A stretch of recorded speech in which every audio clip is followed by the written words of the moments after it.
Hello everyone, I am Mutshankar from Impact IAS.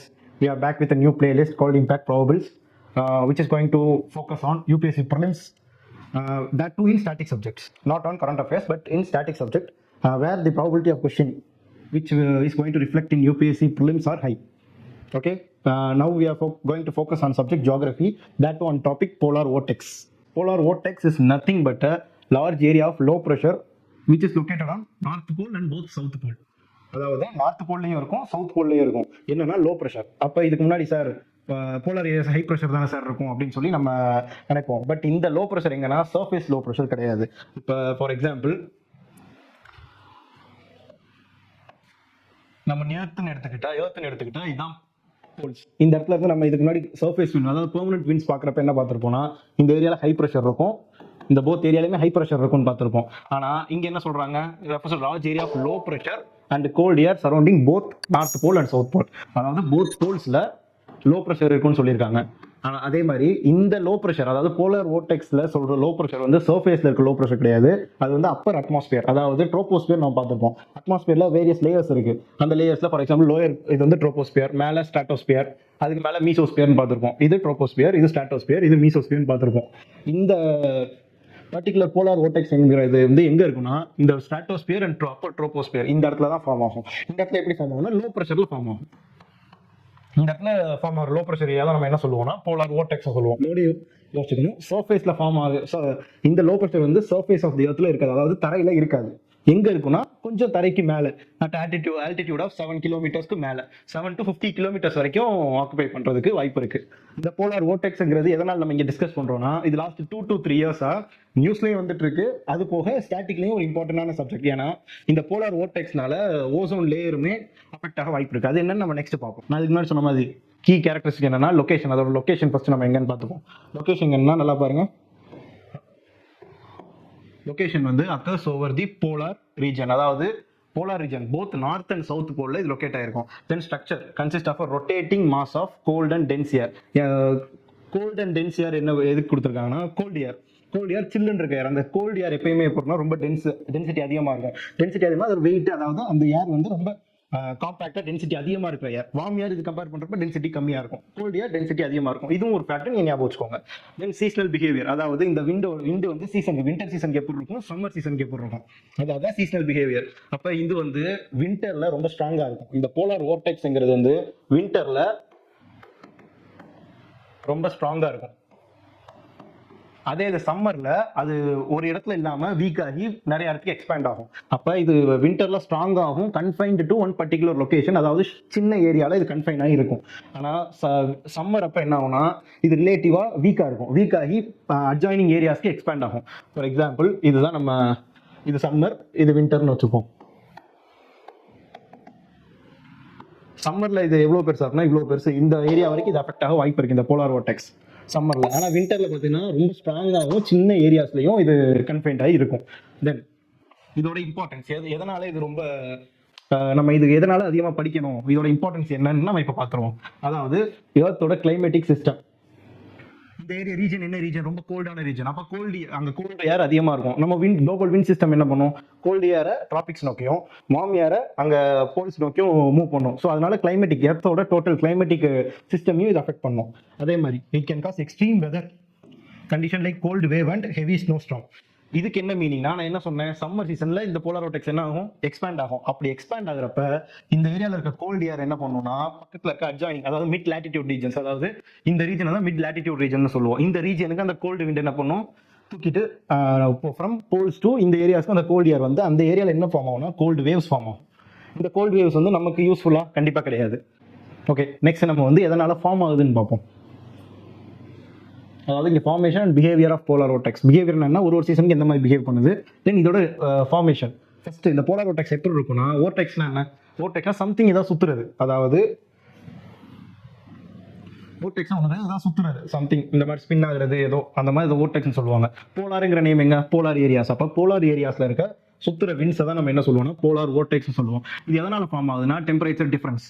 அதாவது இங்கே பாருங்க, during winter months the temperature difference between poles and the lower latitude increases. அதாவது winter time அப்போ poles வந்து extremely கோல்டாக இருக்கும் compared to lower, அதாவது tropical and equal regions compare பண்ணுறப்ப போலார் ரீஜன்ஸில் டெம்பரேச்சர் வந்து ரொம்ப கம்மியாக இருக்கும். இதனால எக்ஸ்ட்ரீம் கிளைமேட்டிக் டிஃபரன்ஸ் வரும். இதனால என்ன ஆகும்னா இந்த போலார் வோர்டெக்ஸ் ரொம்ப ஸ்ட்ராங்காக இருக்கும். அந்த லோ ப்ரெஷர் ஏரியா அப்பர் அட்மாஸ்பியரில் ஃபார்ம் ஆகும். அப்பர் அதாவது சர்ஃபேஸ் வந்து கொஞ்சம் மேலே அந்த ட்ரோபோபாஸ் ரீஜனில் என்ன ஆகும்னா ஹெவியாக ரொம்ப ஸ்ட்ராங்காக அந்த லோ ப்ரெஷர் ஏரியா ஃபார்ம் ஆக ஆரம்பிக்கும். இந்த லோ ப்ரெஷர் ஏரியா எதனால ஸ்பின் ஆகுதுன்னா இதோட மெயின் ரீசன் வந்து கொரியாலிஸ் எஃபெக்ட். இந்த கொரியாலிஸ் எஃபெக்ட்னால தான் என்ன ஆகும்னா, அதாவது கொரியாலிஸ் எஃபெக்ட்னா என்ன, எர்த்தோட ரொட்டேஷன்னால. இப்போ எர்த் வந்து சம்திங் ஏதோ சிமிலர் டு சர்க்குலர் ஆப்ஜெக்ட் மாதிரி இருக்காது. எக்ஸாக்டா சர்க்குலர் கிடையாது, இது வந்து ஒரு ஜியாய்டுன்னு சொல்லுவோம். பட் இது வந்து ஒரு சர்க்குலர் ஆப்ஜெக்ட்னு நம்ம கன்சிடர் பண்ணிக்கலாம். அப்படின்னு ஆகுறப்ப இது வந்து ரொட்டேட் ஆகுது. ஸோ ரொட்டேட் ஆகிறப்ப என்ன ஆகுனா ஈக்குவேட்டர்ல வந்து ரொம்ப ஃபாஸ்ட்டாக ரொட்டேட் ஆகும் கம்பேர் டு போல்ஸ். எதனால ஈக்குவேட்டர்ல ஃபாஸ்ட்டாக ரொட்டேட் ஆகும்னா ஈக்குவேட்டர் தான் ரொம்ப லென்த் அதிகம் கம்பேர் டு போல்ஸ். கம்பேர் பண்ண போல்ஸ் வந்து இவ்வளோ தான் இருக்குது, ஆனால் ஈக்குவேட்டர் பார்த்தீங்கன்னா இவ்வளோ பெருசாக இருக்குது. அவ்வளோ பெருசாக இருக்கிறப்ப இப்போ பாருங்க ஈக்குவேட்டர் இவ்வளோ பெருசாக இருக்குது, போல்ஸ் வந்து இந்த பார்த்தீங்கன்னா சிறுசாக தான் இருக்குது. ஸோ இப்படி இந்த டிஸ்டன்ஸுமே ரொம்ப டிஃப்ரென்ஸ் அதிகமாக இருக்கிறப்ப என்ன ஆகுனா ரொட்டேஷனுமே இங்கே ஈக்குவேட்டரில் எப்படி இருக்குன்னா ஃபாஸ்ட்டாக இருக்கும் கம்பேர் டு போல்ஸ். ஸோ இந்த டிஃபரன்ஸ் இருக்கிறதுனால என்ன ஆகுனா எந்த ஒரு அந்த கீழே இருந்து ஃப்ரம் ஈக்குவேட்டர், அதாவது from equator to north poles போகிற ஏதாவது விண்ட்ஸ் என்ன டைரக்ஷனில் போகும்னா டுவர்ட்ஸ் ரைட்டில் டிஃப்ளெக்ட் ஆகும். சேம் இது from equator to lower latitudes போகும்னா அதோட லெஃப்ட்ல டிஃப்ளெக்ட் ஆகும். இதுதான் கொரியாலிஸ் எஃபெக்ட்னு சொல்லுவாங்க. ஸோ இந்த கொரியாலிஸ் எஃபெக்ட்னால தான் இந்த கோல்ட் ஏர் வந்து நார்தர்ன் ஹெமிஸ்பியர்ல ஆன்டி கிளாக் வைஸ் டைரக்ஷனும் சதர்ன் ஹெமிஸ்பியர்ல பார்த்தீங்கன்னா கிளாக் வைஸ் டைரக்ஷன்லேயும் இருக்கும். ஆன்டி கிளாக் வைஸ் டைரக்ஷன்லாம் ஒன்றும் கிடையாது, this direction from here to hear இந்த டைரக்ஷனில் இருக்கும். இங்கே பார்த்தா கிளாக் வைஸ் டைரக்ஷன் இந்த டைரக்ஷனில் இருக்கும். மெயின் டிஷ் இந்த சுற்றுறதுக்கான டைரக்ஷன் இதே தான். ட்ராபிக்கல் சைக்ளோன்ஸ் இருக்கும். ட்ராபிக்கல் சைக்ளோன்ஸ் அப்பர் லாட்டிடியூட்ல இந்த ஷேப்பில் அப்படியே இதாகும். இதுக்கு எது ரீசன்னா இதுக்கும் கொரியாலிஸ் ஃபோர்ஸ் தான் ரீசன். இது ட்ராபிக்கல் சைக்ளோன் எப்படி ஃபார்ம் ஆகுது, எது ஃபார்ம் ஆகுதுன்னு நம்ம நெக்ஸ்ட் வீடியோவில் பார்ப்போம். பட் இப்போதைக்கு இதை மட்டும் நீங்கள் போலார் வோர்டெக்ஸ் மட்டும் ஞாபகம் வச்சுக்கோங்க. எதனால ஸ்பின் ஆகுதுன்னா கொரியாலிஸ் எஃபெக்ட். தென் அடுத்து இதோட பிஹேவியர் நான் ஏற்கனவே இதுக்கு முன்னாடி கொஞ்சம் சொல்லியிருக்கேன். வின்டர் அப்போ இது ஸ்டேபிளாக ஒரு இடத்துல இருந்து அந்த இடத்துல ரொம்ப ஸ்ட்ராங்காக இருக்கும்னு சொன்னேன். சம்மர் அப்போ என்ன ஆகும்னா அது ஏரியாவை விட்டு எக்ஸ்பேண்ட் ஆகும், அதாவது போல்ஸை விட்டு மிட் லாட்டிடியூட்ஸ் நோக்கி எக்ஸ்பேண்ட் ஆக ஆரம்பிக்கும். அதுதான் stable vortex. Typically remains in place over polar regions keeping air condition cold. அதாவது என்னன்னா அந்த ஒரு போலார் ரீஜன்ஸ்லேயே இது எப்படி இருக்கும்னா வின்டர் டைம் அப்போ அந்த இடத்துலயே இருக்கும். தென் டிஸ்டர்ப்டு வோர்டெக்ஸ். டிஸ்டர்ப்டு ஸ்டேபிள்னா என்ன, அதே இடத்துல இருக்குது. டிஸ்டர்ப்டுனா அந்த இடத்துல இருந்து வெளியே போறது, அதான் இது டிஸ்டர்ப் எப்போ நடக்கும், டியூரிங் சம்மர். இது டியூரிங் வின்டர். தென் என்னன்னா இந்த சடன் ஸ்ட்ராட்டோஸ்பியரிக் வார்மிங். அதாவது ஸ்ட்ராட்டோஸ்பியரிக் வார்மிங்னா ட்ரோபோஸ்பியருக்கு மேலே இருக்க ஸ்ட்ராட்டோஸ்பியர் வார்ம் ஆகிறப்ப இது எப்போ நடக்கும்னா சம்மர்ல தான் நடக்கும். Again sudden stratospheric warming. Stratosphere எங்க இருக்கு, ட்ரோபோஸ்பியருக்கு மேலே இருக்கு. அப்போ நான் இந்த போலார் வோர்டெக்ஸும் எங்கே ஃபார்ம் ஆகும்னு சொன்னேன், ட்ரோபோபாஸ் பக்கம். அதே மாதிரி ஸ்ட்ராட்டோஸ்பியர்லையும் ஃபார்ம் ஆகும்னு சொன்னேன். அப்போ அப்படின்றப்ப ஸ்ட்ராட்டோஸ்பியர் எப்போ வார்ம் ஆகும்னா சம்மர்ல வார்ம் ஆகும். அப்படி வார்ம் ஆகிறப்ப என்ன ஆகும்னா இந்த போலார் வோர்டெக்ஸ் வீக் ஆகும். வீக் ஆகுனா நான் என்ன சொன்னேன், மறுபடியும் சம்மர் சீசன்ல அது என்ன ஆகும்னா மறுபடியும் from poles to mid latitude அந்த கோல்டு ஏர் மூவ் ஆகும். ஸோ என்ன மேக்ஸிமம் இதோட பிஹேவியர் என்ன, சம்மர்ல எக்ஸ்பேண்ட் ஆகுறது, வின்டர்ல அதே இடத்துல ஸ்டேபிளா இருக்குது. இதுதான். இப்போ நெக்ஸ்ட் தான் ரொம்ப இம்பார்ட்டன்ட். என்னன்னா இந்த போலார் வோர்டெக்ஸோட இம்பார்ட்டன்ஸ் அண்ட் இது வெதர் பேட்டர்ன்ஸை எப்படி அஃபெக்ட் பண்ணணும்னு நம்ம பார்க்க போறோம்.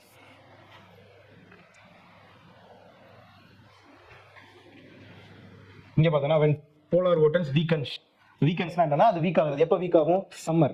எப்போ வீக் ஆகும்னா சம்மர்ல தான் வீக் ஆகும். It can send a frigid Arctic air into North America. அதாவது எதுக்கு நார்த் அமெரிக்கான்னு சொல்றாங்கன்னா ரீசெண்டாக ஒரு 2 to 3 years முன்னாடியும் கனடா, நார்த் அமெரிக்கன் பார்ட்ஸான கனடாவில் என்ன ஆச்சுன்னா கோல்டு வேவ் வந்துச்சு. அந்த கோல்டு வேவ்ஸ் எதனால், அதுவும் சம்மர் டைம்ல வந்துச்சு. எதனாலன்னு பார்க்குறப்ப தான் இந்த போலார் வோர்டெக்ஸ் அப்படின்னு எல்லாருமே சொன்னாங்க. இந்த பார்த்தீங்க எக்ஸாம்பிள் பாருங்க, example 2014 North American cold wave. இது நார்த் அமெரிக்காவில் மட்டும் தான் வருமானு கேட்டால் நோ, நார்த் அமெரிக்காலே வராது. யூரோப், ஏஷியா, அதாவது அந்த நார்தன் போல்ஸ் ரீஜன்ல இருக்க போல்ஸ் ரீஜன் பக்கத்தில் இருக்க ஏரியாஸ் ஃபுல்லுமே இது அஃபெக்ட் பண்ணும். மோடி சொன்ன இது நார்த் போல் மட்டும் கிடையாது, சவுத் போல்லையுமே இந்த போலார் வோர்டெக்ஸ் இருக்கும். தென் ஸ்னோஸ்டார்ம், எக்ஸ்ட்ரீம் கிளைமேட்டிக் ஈவெண்ட். இப்போ வந்து கோல்டு வேவ் அவுட் பிரேக். இந்த கோல்டு வேவ் அவுட் பிரேக் வந்து இதனால தான் ரொம்ப போலார் வோர்டெக்ஸ்னால தான் மேக்ஸிமம் கோல்டு வேவ்ஸ் வந்து இந்த கனடா, யூஎஸ், மெயினாக நார்த் அமெரிக்கா, யூரோப், ஏஷியாவில் நம்ம சொன்னோம். தென் இப்போ இந்த வெதர் எக்ஸ்ட்ரீம் வெதர்னா for example severe snowstorm, hail storm, இந்த மாதிரி ஈவெண்ட்லாம் பார்த்தீங்கன்னா இங்கே ஸ்னோஸ்டார்ம் எதனால இந்த போலார் வோர்டெக்ஸ் வந்து அந்த ரீஜனில் இருக்க டெம்பரேச்சர் என்ன பண்ணால் கம்மி பண்ணும். ஸோ ப்ரெசிபிடேஷன் எப்படி அக்கர் ஆகும், இன் ஸ்னோ ஃபார்ம். அதாவது ப்ரெசிபிடேஷன் சாலிட் ஃபார்மில் அக்கர் ஆகும். அதுதான் என்னன்னா ஸ்னோ.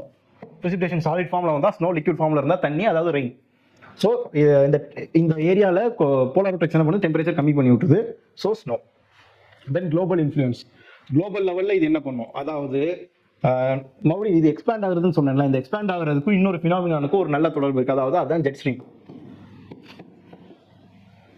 அதாவது இந்த போலார் vortexக்கும் ஜெட் ஸ்ட்ரீம்ஸுக்கும் நிறைய தொடர்பு இருக்கு. இந்த ஜெட் ஸ்ட்ரீம்னா நம்ம எடுத்துக்கிட்டா 2 டைப்ஸ் இருக்கு. ஒன்று வந்து போலார் ஜெட் ஸ்ட்ரீம், இன்னொன்று வந்து சப்ட்ராபிக்கல் ஜெட் ஸ்ட்ரீம். இந்த போலார் ஜெட் ஸ்ட்ரீம் இருக்கிற இடம், போலார் ஜெட் ஸ்ட்ரீம்க்கு மேலே இருக்க இடத்த எல்லாமே இந்த போலார் vortex ரொம்ப அஃபெக்ட் பண்ணும். அதாவது இந்த போலார் vortex எங்க இருக்குன்னா, இந்த சப்ட்ராபிக்கல், அதாவது இதுதான் எர்த்து.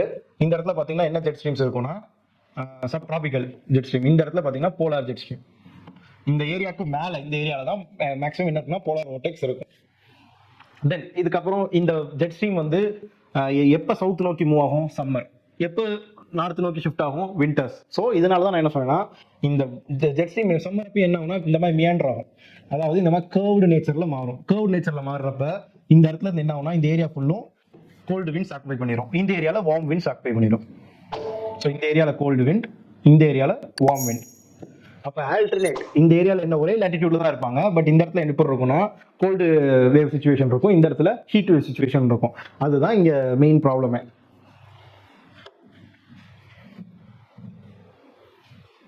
இங்க பாருங்க, climate change may influence the frequent and intensity of disruption. அதாவது இந்த போலார் vortex ஓட டிஸ்ரப்ஷன் என்ன பண்ணும்னா climate change frequent-ஆ அஃபெக்ட் பண்ணும். ஃபார் எக்ஸாம்பிள் climate changeல நம்ம climate changeன்னு எடுத்துக்கிட்டா நம்ம என்ன மேக்ஸிமம் எடுத்துப்போம், குளோபல் வார்மிங்கே எடுத்துப்போம். குளோபல் வார்மிங்னா டெம்பரேச்சர், எர்த்தோட டெம்பரேச்சர் இன்க்ரீஸ் ஆகிட்டே இருக்குது. அப்போ இன்க்ரீஸ் ஆகிட்டே இருந்தால் இந்த போலார் vortex என்ன ஆகும், வீக் ஆகிட்டே இருக்கும். வீக் ஆச்சுன்னா அது சவுத்வோட எக்ஸ்பான்ஷன் நடந்துகிட்டே இருக்கும். இதுதான் இதோட மெயின் பாயிண்ட்.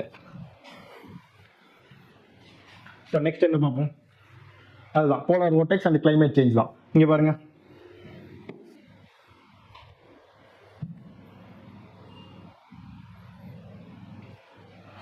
இப்போ இங்க பாருங்க, researchers suggest that the climate change may weaken the polar vortex. எதனால வீக் ஆகும், குளோபல் வார்மிங்னால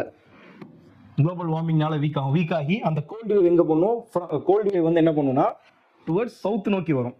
கோல்டு வேவ் சவுத் நோக்கி வரும். அதனால தான் கோல்ட் ஏர் அந்த unstable and increased frequency of air outbreaks. Next வந்து ஆர்டிக் ஆம்பிளிஃபிகேஷன். ஆம்பிளிஃபிகேஷன் என்னன்னா கூடுறது.